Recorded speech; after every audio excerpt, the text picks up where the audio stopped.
This is not a story about aliens or lost civilizations with magic. It is a story about human ingenuity across enormous stretches of time, and about how much of that ingenuity we have quietly forgotten. So let us begin, not with the most dramatic example, but with one of the quietest. The Romans built concrete. Any history class will mention their incredible engineering: aqueducts, roads, amphitheaters lasting 2,000 years.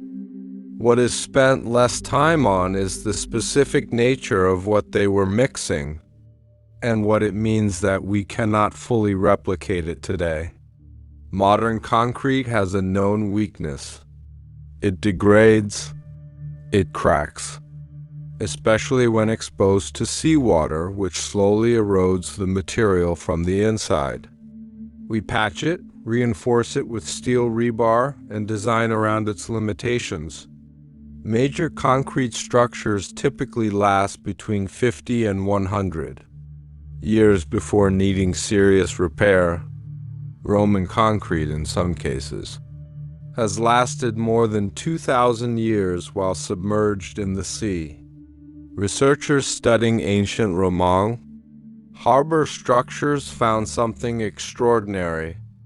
Instead of weakening when seawater penetrated the concrete, certain minerals in the Roman mix, particularly a volcanic ash called pozzolana, were actually becoming stronger over time.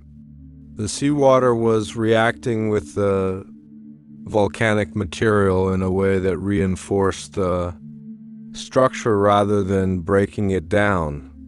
Through centuries of observation, the Romans developed a formula that modern material scientists are still working to reproduce. And here is where things get interesting. When researchers attempted to recreate Roman concrete using the same ingredients, they could get close, but not close enough. The Roman formula was not just a recipe. It was a relationship between materials and environment that took generations to develop, and that we, for all our sophistication, are still piecing back together. Let us move further east to an ancient city along the Indus River in what is now Pakistan, called Mohenjo-daro, one of the earliest urban settlements ever discovered. What most people do not know is what that city looked like beneath the surface. Mohenjo-daro, built around 2500 BCE, had a municipal sewage system, not a basic drainage ditch, but an underground network connecting individual homes to covered street drains that carried waste out of the city. Each home had its own bathroom. Streets ran on a grid. Buildings used standardized baked bricks, suggesting centralized planning and enforced building codes. This level of urban infrastructure did not appear again in Europe until the Roman Empire. Much of medieval Europe had no meaningful sewage system at all, a gap that contributed directly to repeated outbreaks of plague across centuries. The people of the Indus Valley understood urban hydrology 4,000 years before the rest of the world caught up. Now let us go somewhere almost everyone has heard of, but very few have truly thought carefully about: the Great Pyramid of Giza. You have seen the pictures. The pyramid contains approximately 2.3 million stone blocks. The average block weighs around 2.5 metric tons, with many weighing significantly more. It stood 481 feet tall, the tallest man-made structure in the world for nearly 4,000 years. And it was built with a precision that modern engineers describe, without exaggeration, as remarkable. The base is level to within 2.1 centimeters. across 13 acres. Less than an inch of deviation across a space, the size of 10 football fields. Modern laser equipment would struggle to match that on a fresh, flat site. The Egyptians achieved it in a desert with copper tools in roughly 20 years. Scholars believe the Egyptians used water channels, dug across the base site to establish a perfectly level foundation, using the natural flatness of water as a reference point. They had organized workers, sophisticated project management, a system of ramps or levers to move the blocks, and thousands of years of accumulated stoneworking knowledge. There is significant archaeological evidence to support this. But here is what that explanation does not fully answer. The king's chamber deep inside. The pyramid is oriented with its four walls pointing, almost exactly to the four cardinal directions, with a deviation of just a few arc minutes from true north. The shaft rising from the chamber points, with extraordinary accuracy, toward the pole star as it appeared over Giza when the pyramid was built. This is deliberate astronomical alignment achieved with a precision that, even today, would require careful instrumentation. Engineers found this alignment was mathematically achievable using a merkhet, an ancient Egyptian sighting tool, combined with careful shadow observation at specific times of year. But the margin for error was almost non-existent. A single miscalculation at the base would have compounded into dramatic misalignment by the time the structure reached its full height. The pyramid stands. The alignment is there. And the more carefully researchers look at it, the more they find embedded within the geometry, proportional relationships, angular measurements, astronomical references that suggest the people who designed it understood mathematics at a level that would not be formally codified and written down in the Western world for another 2,000 years. Let us shift now to something far smaller in scale, but perhaps even more unsettling. And this one most Americans have never heard of. In 1900, Greek sponge divers near the island of Antikythera discovered a shipwreck. Among the recovered artifacts was a corroded lump of bronze that no one paid much attention to for decades. When it was finally examined closely, researchers found it was a geared mechanical device of extraordinary complexity, the Antikythera Mechanism, built approximately 2,000 years ago. The device contains at least 30 individual bronze gears, teeth cut to tolerances measured in fractions of a millimeter. It could calculate the position of the sun and moon on any given date, predict lunar and solar eclipses, track the Olympic Games cycle, and model the irregular movement of the moon, a mathematical elegance not rediscovered in European clockmaking until the 14th century. In approximately 100 BCE, someone designed and built a mechanical analog computer capable of modeling the solar system. Nothing like it appears again in the historical record for more than 1,000 years. No earlier examples, no simpler prototypes.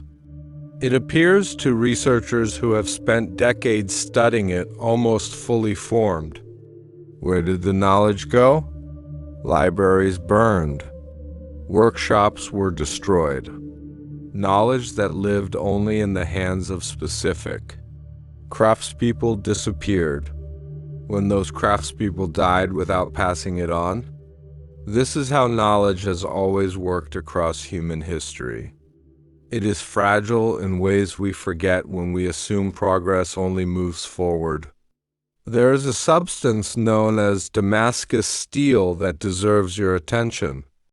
Damascus steel was produced in the Middle East and South Asia from roughly the 3rd century through the 18th, and it was used to create blades of extraordinary quality, blades that held a sharp edge longer than any other metal available, flexible enough to bend without breaking, with a distinctive, wavy surface pattern that no modern metallurgist has fully reproduced. Damascus steel was made from Wootz iron ore, produced in southern India and exported to Damascus for forging. Modern electron microscopy has revealed it contains carbon nanotubes structures less than 100 nanometers in diameter that reinforce the metal at a molecular level. Carbon nanotubes are a major focus of modern material science. We discovered them in a laboratory context in 1991. The swordsmiths of Damascus were creating them in their furnaces 1,000 years earlier, not through scientific knowledge, but through generations of precise temperature control, specific or selection, and refined forging technique that stumbled into a process producing these structures naturally. The exact parameters were never written down. They lived in the hands of craftsmen passed orally from teacher to student. When the trade routes supplying the specific Wootz or collapsed in the 18th century, the process died with them. Despite having electron microscopes and materials labs, we have not been able to recreate a blade with the exact properties of original Damascus steel. Now the ancient Americas and a technology still not fully understood. The road system of the Inca Empire. The Inca built more than 25,000 miles of roads across the Andes. This system, the Capac, non-connected regions from southern Colombia down through Ecuador, Peru, Bolivia, Chile, and into Argentina, crossing sheer cliff faces, high-altitude passes, and dense rainforest. The Inca had no wheeled vehicles and no horses. Their roads were built for human runners, chasqui who ran in relays, carrying messages thousands of miles at speeds the Spanish colonizers found difficult to match even on horseback in mountain terrain. Messages could travel 3,000 miles in as little as 5 days. But the real achievement is the construction. The Inca built without mortar, fitting stones in flexible patterns that allow the road to shift slightly during earthquakes without cracking. Modern road engineers studying the system have found it outperforms modern asphalt in seismic zones. Some sections are still in daily use in rural Andean communities today. There is a phenomenon in the Amazon river basin that researchers began studying seriously only in recent decades. The soil in certain areas is extraordinary, dark, rich, deeply fertile, in striking contrast to the thin, nutrient-poor soil covering most of the region. It is called terra preta, dark earth, and it was created deliberately by indigenous people beginning around 450 BCE. The Amazon rainforest is biodiverse and alive, but the soil beneath it is poor. Modern agriculture there collapses within a few years once the forest is cleared. Terra preta does not behave this way. Even after centuries of abandonment, these dark earth plots remain extraordinarily fertile. a self-sustaining biological environment that continues regenerating indefinitely. The key ingredient is biochar, charcoal produced at specific, low temperatures and worked into the soil. Biochar is now one of the most promising tools in sustainable agriculture and carbon sequestration research. Modern institutions are studying how to apply it at scale.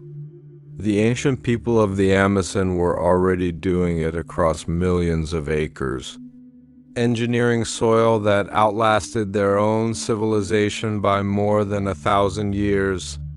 Let us now visit a structure in Turkey that has genuinely reordered what archaeologists believe about human civilization.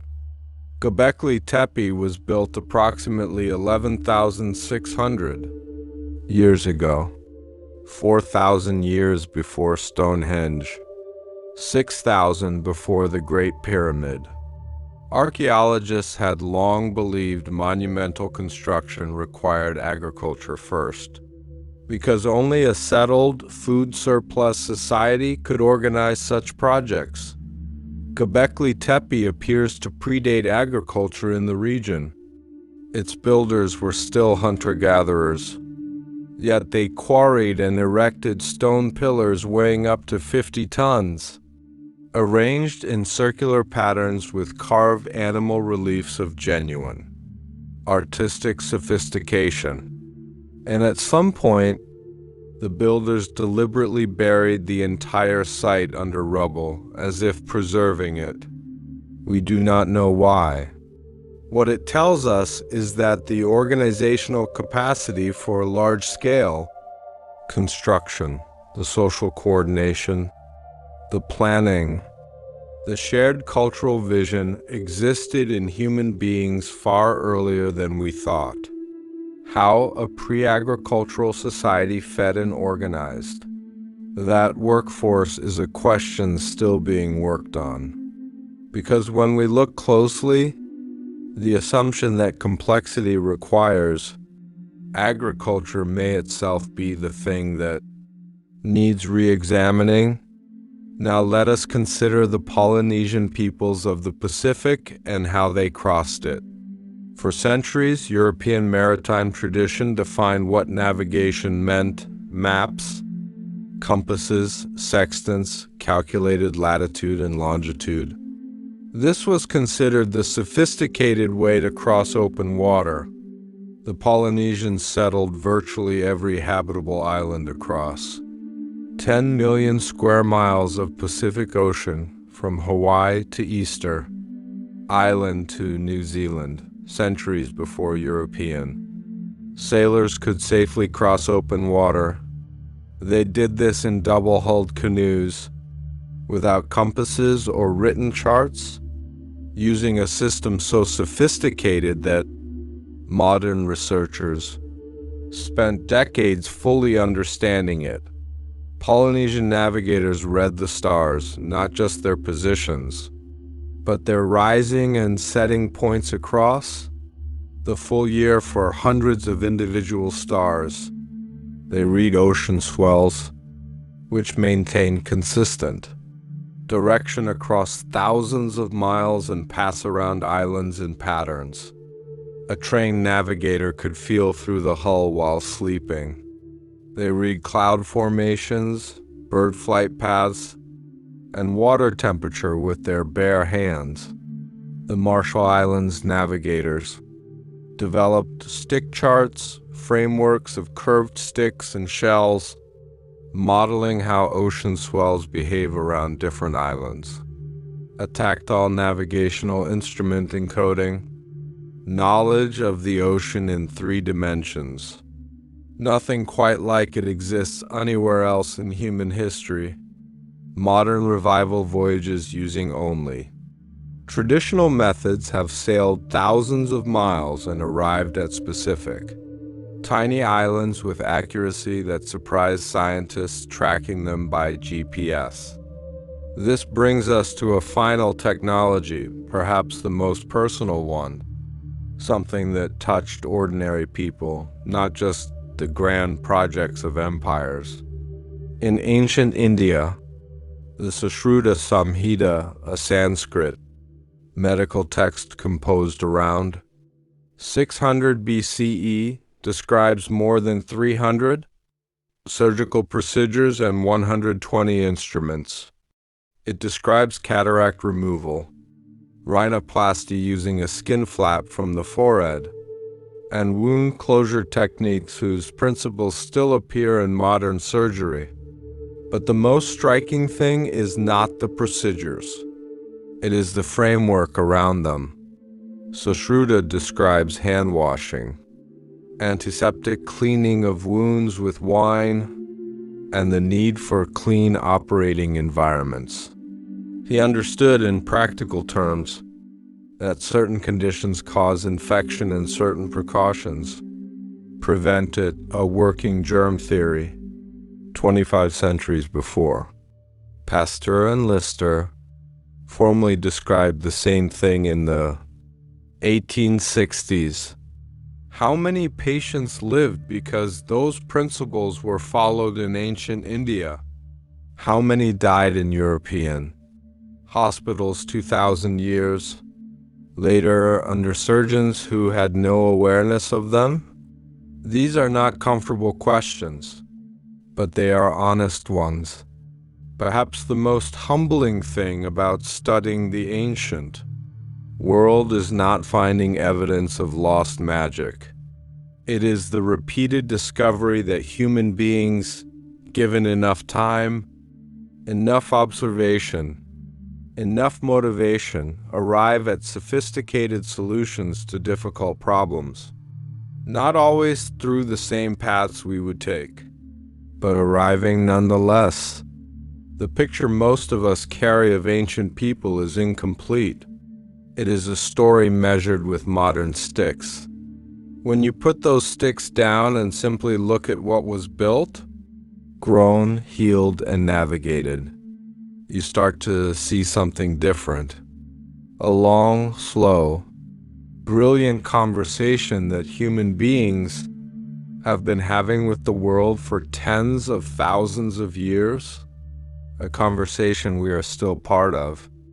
Maybe the real story of human technology is not a straight line at all.